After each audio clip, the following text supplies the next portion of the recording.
இதான் நீங்கள் படுத்துருக்கடம்மா 6 மாதமாக படுத்துருக்கீங்களாண்ணே? இப்போ நீ வீட்டுக்கு போகும்போது 5 மாதம் ஆச்சு. நீங்கள் இருக்கீங்களா என்னன்னு கூட வீட்டுக்கு தெரியவே தெரியாது.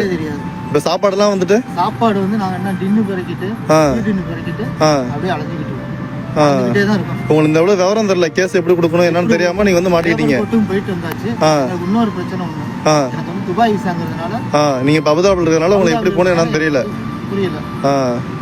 இப்ப சாப்பாடு எல்லாமே ரொம்ப கஷ்டப்பட்டு இது மாதிரி இந்த இடத்துல கீழே படுத்து தூங்கிட்டு இருக்கீங்க. சாப்பாடு சாப்பிட்டு இவர் வந்து விருதாச்சலம் அண்ணன். துபாய்க்கு கூலி வேலைக்கு சென்றுவிட்டு கண்ணீர் விட்டு அழுத தமிழர்கள் 6 மாதமாக ரோட்டோரத்தில் வாழ்க்கையை நடத்தும் ராமநாதபுரம் இளைஞர். அதே மாதிரி உங்க கம்பெனி நம்பர் யாரும் தெரியாதுல்ல உங்களுக்கு? கம்பெனி டாக்ஸ் நம்பர் கூட கிடையாது. சரி, ஓகே. அதை ஏஜென்ட் மூலியமா பிடிச்சு அதை நான் யாரும் ஆளை பிடிப்போம். சரிங்களா? நான் இருக்கேனா இல்லையா என்று கூட வீட்டுக்கு தெரியாது என்று கலங்கிய நொடிகள். சாப்பாட்டுக்கு கூட வழி இல்லாமல் தவிக்கும் அவளும் முடிஞ்சாலும் உங்க ஊருக்கு போற மாதிரி ட்ரை பண்ணுவோம். போர்மேன் வந்து மதுரைக்காரா, கூட்டு வந்து மதுரைக்காரா, அவன் மேலூர், அவன் கூட்டு வந்து எப்படி கேஸ் கொடுப்பது என்று தெரியாமல் போராடும் பரிதாபம். இதயம் பலவீனமாயிருந்தால் மனதை இரும்பாக்கி கொண்டு பார்க்கவும். ராமநாதபுரம் மாவட்டம் அரண்மனை அடுத்து கொத்தத்தெரு பகுதியைச் சேர்ந்தவர் தான் நடராஜனின் மகனான செல்வம். இவருக்கு கீர்த்திகா என்ற மனைவியும் 2 பிள்ளைகளும் இருப்பதாக கூறப்படுகிறது. கடந்த 1.5 ஆண்டுகளுக்கு முன்பாக கூலி வேலைக்காக துபாய்க்கு சென்றுள்ளார். மேலும் செல்வம் மற்றும் அவருடன் விருத்தாச்சலத்தைச் சேர்ந்த மற்றொருவரும் அங்கு சென்றதாக கூறப்படுகிறது.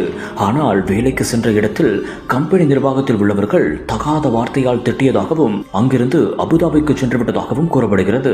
இதையடுத்து அபுதாபியில் உள்ள தூதரக அலுவலகத்திற்கு சென்று தங்களை மீண்டும் இந்தியாவிற்கு திருப்பி அனுப்புமாறு செல்வம் மற்றும் அவரது நண்பரும் கேட்டுள்ளனர். ஆனால் அவர்களிடம் பாஸ்போர்ட் இல்லாததால் பாஸ்போர்ட்டை கம்பெனியில் இருந்து வாங்கி வரும்படி அறிவுறுத்தியதாக கூறப்படுகிறது. இதனால் இருவரும் உணவு மற்றும் தங்குவதற்கே இடமில்லாமல் சாலையின் ஓரத்தில் 6 மாதமாக தவித்து வருகின்றனர். இதையடுத்து ராமநாதபுரம் மாவட்டம் RS மடையைச் சேர்ந்த இளைஞர் ஒருவர் அவர்களை பார்த்து அவர்களுக்கு உதவியதாகவும் கூறப்படுகிறது.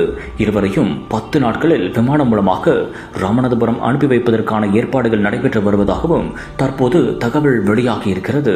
மேலும் தன்னுடைய கணவரை மீட்டு அவரை ராமநாதபுரத்திற்கே கொண்டு வர வேண்டும் என்று அவரது மனைவி மாவட்ட ஆட்சியரிடம் மனு அளித்திருப்பதாகவும் தற்போது தகவல் ஒன்று வெளியாகி இருக்கிறது.